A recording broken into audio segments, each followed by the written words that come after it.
All right, so the next stage of this, in drawing this insect, is to take it from the cube stage to a more finished stage to make it look more like your actual insect. So you're going to need to do some more research, potentially to get the specific insect parts that you want. And at this point, we're not concerned about antennas or pincers, claws, wings, or anything like that. You're just looking for the shape of the head. So I'm doing a wasp for my head. So I found this photo, and you can just use these, just looking on your computer. You might want to create a new folder of your own and put these.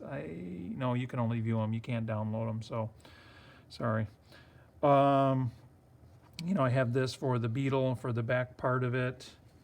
And then this for the ants. I thought about this one for the ant, but this one sort of has a step design, and I think I might, if I was really going to spend a lot of time on this, I might do more of this step design, but I think I'm going to keep it more of in a straight line like this. So anyway, do some more research, your reference, find out exactly, which bees or wasp's head or which beetle you want to go with, and I'm just going to use this, and I'm going to go off of this. I'll just set that to the side.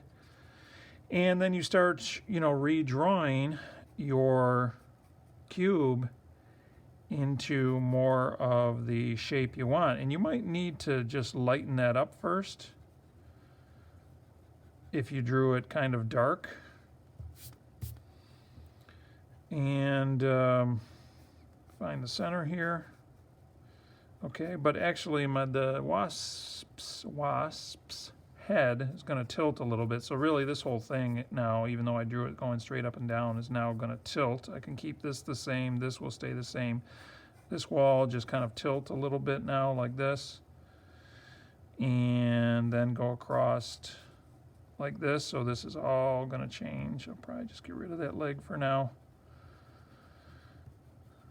And then the center. Okay, and then I can start, I don't know, it's hard to say how thick, I guess I would need to look at pictures how thick the actual wasp head is.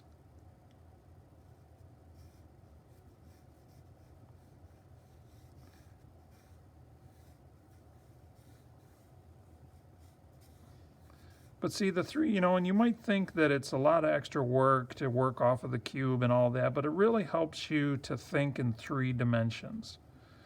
So, it's really worth taking that extra time. And you can take a more intuitive approach. If I was drawing this myself, I may not go through all of these stages because I can think in 3D a little bit more. But I want you guys to kind of use this to help you, and by this point you've already done it sort of 3D, but because it can really help you. And I do this sometimes.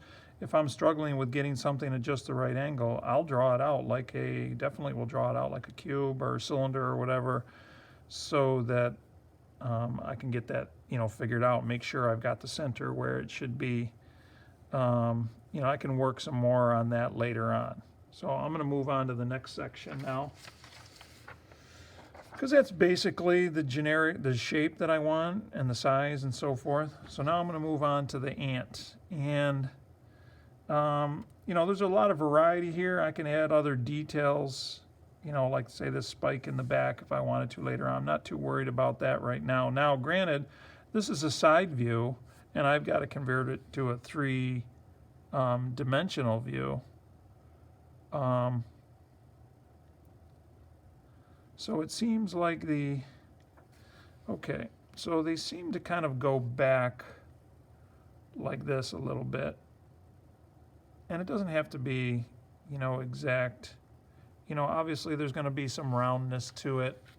I can zoom in a little bit there on what I'm doing.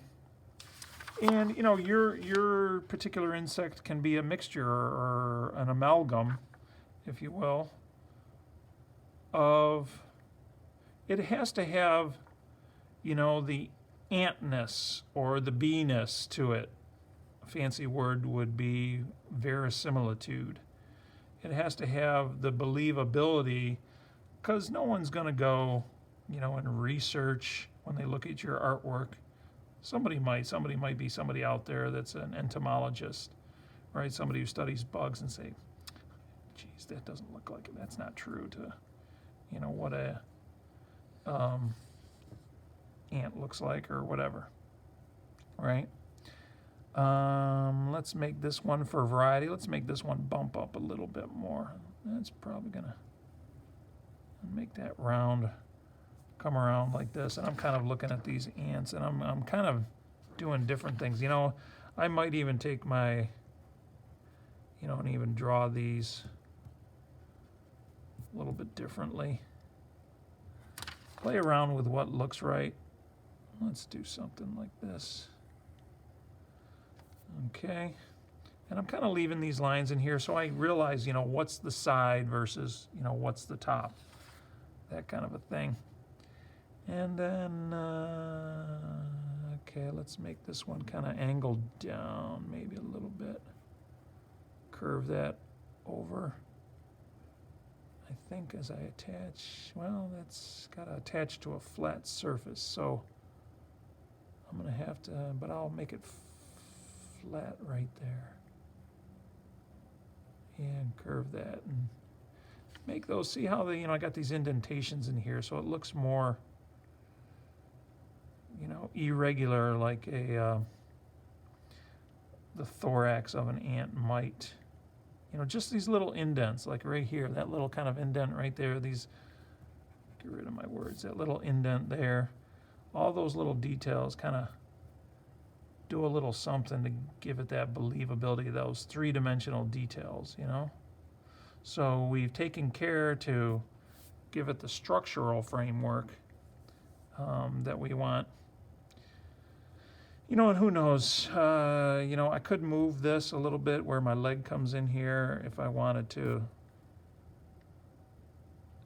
Say adjust this, make this a little bit different, give it a little more detail, something like that, overlapping these sort of plates. You know, don't be afraid to move something, you know, because it's a little bit extra work to make something a little bit better than how it was initially. Okay, that's probably okay for now. I could play around with that more later. And then lastly, the, you know, the beetle part of this. Let me zoom back out here a little bit. I apologize, my video cut out in the middle of doing this back part of the beetle right here. So I'll try to do a brief version of that in the next couple of minutes here. But basically I started with something like this, right? And you know, based on my photos, I wanted to convert this into the beetle shape. So I had my center line here, and basically I'm just kind of cutting that down to more of the size like I had. This is starting to curve upward, looking at the beetle shape, and then it kind of, this is curving a little bit like this, kind of wraps around, and then this starts to kind of come down. This is up higher, and it starts to come down a little bit, and then sort of drops off, almost kind of squares off, something like that, and this kind of wraps around here like that, and then this sort of disappears, kind of like the hood of a, or the top of a car, you know, because it gets so far back there you can't really see a corner, and plus it's rounded, you know, like the aerodynamics of the top of a car. It's kind of rounded in like that, and then I sort of just made like a cutout around where the sections of the ant kind of come in here like this, you know, because there's this soft tissue underneath, I'm assuming. It's kind of like the shell of a turtle, and then there was this part underneath here that kind of wraps around, and then I had another leg obviously attached right here that went something like that. So, you know, again, look at your, you know, this, if I didn't have this structural framework, this would be a little bit harder to get it centered, to make sure that looks like in the centered, and this is, you know, staying in the correct perspective going like that, and then I've got my, you know, knowing where my sides are, you know, and you know, where my front is and so forth. So that structural framework of that cube kind of, you know, guides all of that and helps you to eventually get it how you want.